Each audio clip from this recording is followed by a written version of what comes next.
అవుతుంది. ఆ జాగ్రత్త పడాల్సిన అవసరం అవుతుంది. ఇక మా చిన్నతనంలో సెలవు వచ్చిందంటే చాలు ఆడుకోవడమే మా పని సార్. స్కూళ్ళు అయిపోయిన తర్వాత లేకపోతే ఏదైనా సెలవు వస్తే దసరా సెలవులు, సంక్రాంతి సెలవులు, అమ్మమ్మ గారింటికి వెళ్ళి నానమ్మ గారింటికి వెళ్ళి అలా సరదాగా, మీకు కూడా తెలియంది కాదు. అంటే అప్పుడు ఫోన్స్ లేవు కాబట్టి, ఈ మొబైల్ ఫోన్స్ లేవు కాబట్టి దానికి అంత ఎడిక్ట్ అయ్యి ఉండకపోవచ్చేమో. కానీ ఇప్పుడు మా అబ్బాయిని చూసిన, మా అపార్ట్మెంట్లో ఉన్న పిల్లల్ని చూసినా ఇప్పుడు వాళ్ళు ఫోన్కి అటాచ్ అయిపోయి కనిపిస్తూ ఉన్నారు సార్. అంటే ఆస్ట్రేలియాలో అండర్ 16 ఎవరైతే ఉన్నారో వాళ్ళకి సోషల్ మీడియా కూడా బ్యాన్ చేస్తూ ఆ ప్రభుత్వం నిర్ణయం తీసుకుంది. సో పిల్లల్ని డిజిటల్ డిటాచ్ ఎలా చేయాలి? అంటే డిజిటల్ డిటాచ్ చేయడం అనేది అసలు పిల్లలకు డిజిటల్ టెక్నాలజీస్ పూర్తిగా అన్యాయం చేస్తాయి అనుకోవడం కూడా పొరపాటు. ఉపయోగాలు ఉన్నాయి, నష్టాలు. చాలా అవేర్నెస్ కూడా క్రియేట్ చేసింది. ఇప్పుడు నా మనమరాలు వచ్చింది, అది దానికి 1.5 years. అది ఐప్యాడ్ తీసుకొని ఆ పైన చిన్న కనబడతాయి ఫొటోస్, దానికి ఏ పాట నచ్చుతుందో చూసి ఆ పాట క్లిక్ చేసుకుంటుంది. సో దానికి నచ్చిన పాట బాగా డ్యాన్స్ చేసి పాట పెట్టుకుంటుంది. మధ్యలో ఒక్కసారి ఆ హిస్టరీలో, బ్రౌజింగ్ హిస్టరీలో నా ఫోటో ఉంటే, చిన్న ఫోటో అది క్లిక్ చేసి తాత అంటుంది. సో నా ఫోటో గుర్తుపట్టి టీవీలో పెట్టుకొని తాత అంటుంది. సో అంటే ఇంత ఏమైనా 1.5 year అమ్మాయి చిట్టి తల్లికి ఆ చిన్న ఐకాన్ చూసి ఇది మా తాత మాట్లాడిండు, యూట్యూబ్ అంటే తెలియదు, డిజిటల్ అంటే తెలియదు. మరి ఇంత అవేర్నెస్ ఆ రోజుల్లో ఉండేదా? తాతను చూస్తే గుర్తుపట్టడం కష్టం ఉండే రోజులే కదా పాత రోజులు. ఇప్పుడు అంత ఎఫెక్టివ్గా నీకు టెక్నాలజీ ప్రపంచం పెరిగి అవేర్నెస్ లెవెల్స్ కూడా చాలా పెరిగాయి కదా, అది కూడా కాదని అనలేము. ఇవాళ కొద్ది రోజుల క్రితం నేను మా అక్క మనమరాలను నన్ను ఇంటర్వ్యూ చేసింది. నా యూట్యూబ్లో వీడియో కూడా పెట్టాను, 16,000 మంది చూశారు. అది నన్ను 20 నిమిషాలు క్వశ్చన్లు అడిగింది. అడిగాక మేము ఇంట్లో కూర్చొని మాట్లాడుకుంటున్నాం హెడ్లైన్ ఏది పెట్టాలి అని.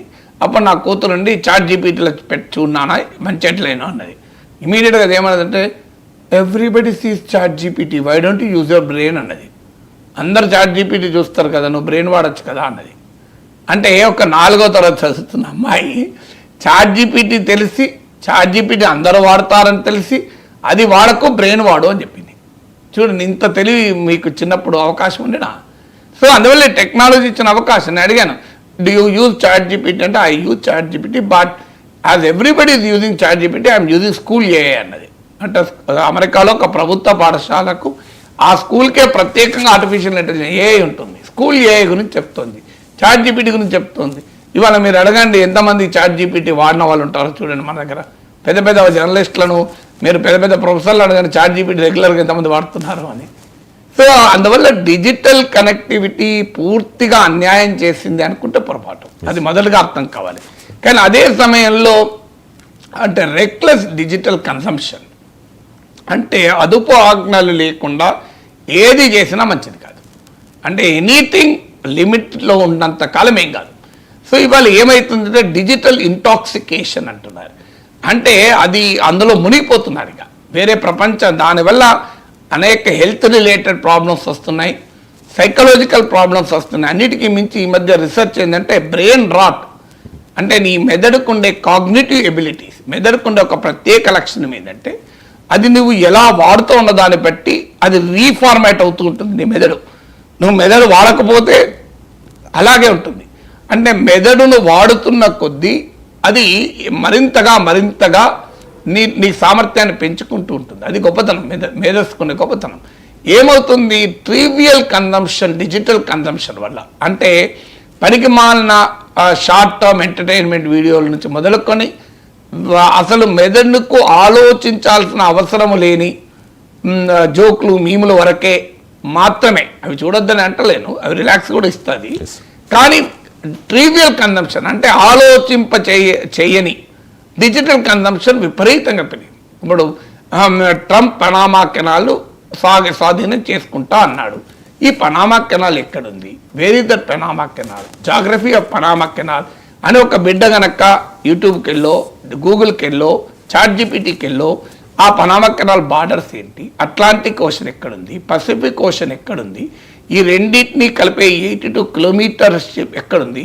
ఇది కాకపోతే కేప్ ఆఫ్ హార్న్ ఎక్కడుంది? కేప్ ఆఫ్ హార్న్ ద్వారా షిప్స్ పోవాలంటే ఎంత దూరం అవుతుంది? ఇది స్టడీ చేసింది అనుకోండి, డిజిటల్ టెక్నాలజీ కదా అది కూడా. దానివల్ల ఏంటంటే కాగ్నిటివ్ ఎబిలిటీ పెరుగుతుంది. అంటే పిల్లల్లో కానీ ఎవరిలో అయినా, మనలో అయినా, పిల్లలే కాదు, అంటే మెదడును ఆలోచింపజేస్తుంది. అన్ఫార్చునేట్లీ మెదడును ఆలోచింప చేయని కంటెంట్ విపరీతంగా కన్జ్యూమ్ చేయడం వల్ల మెదడుకు ఉండే ఆలోచన శక్తి తగ్గిపోతుంది, కాగ్నిటివ్ ఎబిలిటీస్ తగ్గుతుంది. దీన్నే శాస్త్రవేత్తలు బ్రెయిన్ రాట్ అంటున్నారు. మీరు గూగుల్లో కొట్టండి, బ్రెయిన్ రాట్ గురించి బోల్డ్ ఆర్టికల్స్ వస్తాయి. యూట్యూబ్లో నా వీడియో కూడా ఉంది బ్రెయిన్ రాట్ పైన, ప్రత్యేకంగా వీడియో. అంటే ట్రివియల్ డిజిటల్ కన్జంప్షన్ పైన వల్ల జరుగుతుంది. అంటే సమస్య ఏంటి? ఏదైనా ఒక టెక్నాలజీని నువ్వు ఎలా వాడుతావని. అంటే డిజిటల్ ఇంటాక్సికేషన్ మంచిది కాదు, అంటే ఇక దాంట్లోనే మునిగి తేలడం మంచిది కాదు. రెండవది డిజిటల్ రాట్ కారణమవుతున్న ట్రివియల్ అంటే కాగ్నిటివ్ ఎబిలిటీస్ పెంచని, ఆలోచించే శక్తి సామర్థ్యాలు పెంచని ఒక పనికి మాలిన దివాలా కోర్ కంటెంట్ను మీరు ఎక్కువగా కన్జ్యూమ్ చేయడం వల్ల ప్రమాదకరం. మూడవది ఏంటంటే డేంజరస్ కంటెంట్, అంటే పోర్నోగ్రఫీ, పోర్న్ కావచ్చు, క్రైమ్ కావచ్చు, వైలెన్స్ కావచ్చు, వీటి గురించిన డిజిటల్ కన్జంప్షన్ పిల్లలపైన చాలా భయంకరమైన ప్రభావం చూపుతుంది. మన అంతకుముందు పబ్జీ అనే గేమ్ సృష్టించిన బీభత్సం చూసాం. సో పబ్జీ వల్ల ఒక పిల్లల వైలెంట్ మనస్తత్వం పెరగడం, పిల్లలు ఆత్మహత్యలు చేసుకోవడం వరకు కూడా పెరిగింది. అందువల్ల పిల్లల్లో నేరపూరిత మైండ్ సెట్ను, అంటే క్రిమినల్ ఇన్స్టింక్ట్స్ను, పర్వర్స్ ఇన్స్టింక్ట్స్ అంటారు, అంటే ఆ క్రిమినల్ ఇన్స్టింక్ట్స్, పర్వర్స్ ఇన్స్టింక్ట్స్ను పెంచేటువంటి డిజిటల్ కన్జంప్షన్ ప్రమాదకరం. అయితే ఇది ఎలా మరి, అంటే ఏ డిజిటల్ కన్జంప్షన్ ఎంకరేజ్ చేయాలి, ఏది ఎంకరేజ్ చేయకూడదు, దీనికి పరిష్కారం ఏంటి? ఇవాళ ఒక్కసారి బిడ్డకు మొబైల్ ఇచ్చాక తీసుకునే అవకాశం ఉంటుందా అంటే అక్కడే తల్లిదండ్రుల సామర్థ్యం ఉంటుంది, తల్లిదండ్రుల సమయం కేటాయించడం ఉంటుంది, తల్లిదండ్రులు పిల్లల్ని ఎంగేజ్ చేయాల్సి ఉంటుంది. ఏం జరుగుతుంది? తల్లి సీరియల్ చేసుకుంటూ ఉంటుంది, తండ్రి ఏదో పని మీద ఉంటాడు, బిడ్డలకి సెల్ ఇచ్చే ఆడుకోమంటాడు. ఇవాళ ఏం చేయాలి మరి బిడ్డ? ఆ బిడ్డకు విచక్షణ అవకాశం ఉంటుందా? ఏది చూడాలి, పనామా కాలువ గురించి స్టడీ చేయాలని ఉంటుందా? దానికి కావాల్సింది పెట్టుకొని చూస్తుంటారు. అందువల్ల కావాల్సింది ఏంటి అంటే ది హ్యూమన్ కాంటాక్ట్. ఇంట్లో ఒకప్పుడు అంటే అమ్మమ్మ, నానమ్మ, తాతయ్య వాళ్ళు మాట్లాడుకునేవారు, కథలు చెప్పేవారు, రామాయణ, భారత, భాగవతాలు చెప్పేవాళ్ళు. ఇప్పుడు అన్ని జాయింట్ ఫ్యామిలీ సిస్టమ్ దెబ్బతింటుంది. సో అందువల్ల devout more time to the children, అదొకటి పరిష్కారం. రెండవది వాళ్ళకు మరింతగా ఆహ్లాదాన్ని కలిగించే ఛాలెంజింగ్ యాక్టివిటీస్, అవుట్డోర్ తీసుకెళ్ళి గేమ్స్ ఆడించడం, ఆటలు ఆడించడం. దీనివల్ల ఏమవుతుందంటే డిజిటల్ కన్జంప్షన్ తగ్గిపోతుంది. మీకు నా ఉదాహరణ చెప్తాను. నిన్న నా మనవరాలు అది టీవీలో పాటలు చూస్తూ ఉన్నది. సో దాని నుంచి డైవర్ట్ చేస్తానికి దాంతో ఆడడం మొదలుపెట్టాను నేను. రాత్రి 1.5 hours ఏమీ లేదు, ఆ ఆట వస్తువులన్నీ నాకు తెచ్చిచ్చింది.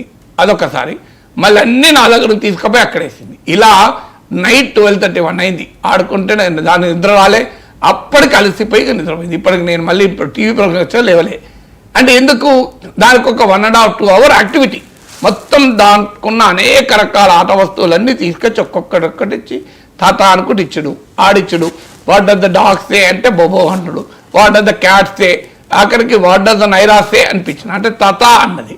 సో అలా ఆడుకుంటుంటే యాక్టివిటీ పెరిగేవరకు ఏమవుతుంది? ఆ మొబైల్ పక్క పడేసింది, ఐప్యాడ్ పక్క పడేసింది, టీవీ పక్క పడేసింది. అంటే మనము టైం కేటాయించకపోవడం వల్ల పిల్లలు డిజిటల్ ప్రపంచానికి అలవాటు అవుతున్నారు.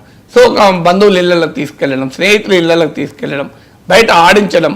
సో అంటే it all depends on us. ఎన్ని చేసినా నీకు టెక్నాలజీ పర్వేసివ్. నీకు దానికి మోర్ ఎడ్యుకేట్ చేయడం, నేర్పడం, పిల్లలకు ఓపికగా, పిల్లల సమయం లేక తీరితే లాభం లేదు, అది ఎందుకు చూస్తున్నామని ఓపికగా నేర్పడం, కాగ్నిటివ్ ఛాలెంజెస్లో ఇన్వాల్వ్ చేయడం, అంటే ఆలోచింప చేయగలిగేటువంటి ఛాలెంజెస్ ఇవ్వడం. మీరు ఎక్కడికైనా వెళ్ళేస్తారు, వెళ్ళొచ్చిన తర్వాత తల్లిని చూసొచ్చావు కదా, నువ్వు రాయి, why don't you write your experiences on paper ఇచ్చి రాయించి దాంట్లో బాగా రాస్తే నువ్వు ఎంకరేజ్ చేసి, ఇలా you have to create an alternate activity. ప్రత్యామ్నాయ యాక్టివిటీ ఇవ్వలేని మానవ సంబంధాలు కనుమరుగైతే మీకు ఏం జరుగుతుంది? మనుషుల మధ్య సంబంధాలపై టెక్నాలజీ మధ్య సంబంధం అవుతుంది. అందువల్ల it is a very challenging task, digital detach. దీనిపైన నిషేధాల పరిష్కారమా, నిషేధిస్తే ఎంత మేరకు యాక్సెస్ ఆపగలం అనేది క్వశ్చన్ మార్కే. సో ఆస్ట్రేలియా అనుభవం చూడాలి ఎలా ఉంటుంది అనేది. కానీ it can be possible with our own activities. So digital detach కాదు, డిజిటల్ యూజ్ను విచక్షణతో డిజిటల్ కన్జంప్షన్ చేయగలిగే ఉండాలి. అన్ఫార్చునేట్లీ పెద్దలే విచక్షణ కోల్పోయి డిజిటల్ కన్జంప్షన్ చేస్తున్నారు. పిల్లల్ని అడిగితే పిల్లలు తప్పేంటండి? పెద్దవాళ్ళు కరెక్ట్గా ఎంత కాగ్నిటివ్ ఎబిలిటీస్, మన ఆలోచన శక్తిని పెంచేటువంటి డిజిటల్ కన్జంప్షన్ చేస్తుంది చెప్పండి. నేను కూడా one of the biggest consumers of digital content. నేను కొన్ని hours of digital content consume చేస్తాను. మరి నా కాగ్నిటివ్ ఎబిలిటీ పెరుగుతుంది తప్ప తగ్గడం లేదు. ఎందుకంటే నాకు నిరంతరం నేను డిజిటల్ కంటెంట్ ఏది వాడతాను, రూపీ ఎందుకు పతనం అవుతుంది, స్టాక్ మార్కెట్లు ఎందుకు పెరుగుతున్నాయి, సో గ్రీన్ ల్యాండ్ కావాలని ట్రంప్ ఎందుకు అంటున్నాడు, గ్రీన్ ల్యాండ్లో ఏముంది, రేర్ ఎర్త్ మెటల్స్ ఉన్నాయా గ్రీన్ ల్యాండ్లో, గ్రీన్ ల్యాండ్ ఎవరి కంట్రోల్లో ఉంది, గ్రీన్ ల్యాండ్లో ఐస్ ఎంత మేరకు ఉంది, ఐస్ మెల్ట్ అవుతున్న కొద్దీ కొత్త కమర్షియల్ రూట్స్ ఎలా ఎమర్జ్ అవుతున్నాయి, మైనింగ్ ఎలా అవకాశం ఉంటుంది. సో ఇలా నిరంతరం స్టడీ చేస్తానికి నేను డిజిటల్ కంటెంట్ వాడుతున్నాను. మరి నా కాగ్నిటివ్ ఎబిలిటీ తగ్గలేదే, నాకేం ప్రమాదం రాలేదే, నా మెదడు చెడు రాట్ కాలేదు, బ్రెయిన్ రాట్. సో అందువల్ల పెద్దలే సరిగా వాడతలేరు. పిల్లల్ని ఎందుకు అన్నాను, అన్యాయంగా పిల్లలు బదనాం చేస్తున్నాం. పెద్దలే ట్రివియల్ డిజిటల్ కన్జంప్షన్ చేస్తుంటే పిల్లలు ట్రివియల్ డిజిటల్ కన్జంప్షన్ చేయరా? పెద్దవాళ్ళని అనుకరిస్తుంటారు పిల్లలు. చూడండి మనం ఏం చేస్తే వాళ్ళదే చేస్తుంటారు. మీరు పెద్దవాళ్ళు ఇంట్లో కనుక కాగ్నిటివ్ ఛాలెంజింగ్ కంటెంట్, సో అంటే మీ ఆలోచన శక్తిని పెంచే కంటెంట్ కన్జ్యూమ్ చేయండి, పిల్లలు కూడా కన్జ్యూమ్ చేస్తారు. మీరే చెత్త కంటెంట్ కన్జ్యూమ్ చేస్తే పిల్లల్ని అడిగి తప్పేంటండి? మీరు చెత్త కంటెంట్ కన్జ్యూమ్ చేస్తారు, పిల్లలు మాత్రం మీరు మంచి కంటెంట్ చూడాలి. యూట్యూబ్లో అంటే వాళ్ళు చూస్తారా, నువ్వు చూస్తే చెత్త వీడియోలు చూసుకుంటా, నువ్వు మంచి వీడియోలు చూడు, రేపు పిల్లలు కూడా అలవాటు అవుతారు. చూడు మా అమ్మ మా నాన్న సో ఒక మంచి నేషనల్ జియోగ్రఫిక్ చూశారు, నేను కూడా నేషనల్ జియోగ్రఫిక్ చూడాలని కోరుకుంటుంది. నువ్వు చెత్త కంటెంట్ చూసుకుంటా, నువ్వు పనికిమాల కంటెంట్, పొద్దున్న లేస్తే నువ్వు టీవీల ముందు మొబైల్ పట్టుకొని ఉంటుంటే గంటలు గంటలు ముచ్చట్లు పెట్టుకుంటా వాట్సాప్లో చాట్ చేసుకుంటూ ఉంటుంటే పిల్లలు ఏం చేయాలండి? అదే పని చేయకపోతే. అందువల్ల మొదలు పెద్దలు మారాలి, తర్వాత పిల్లలు.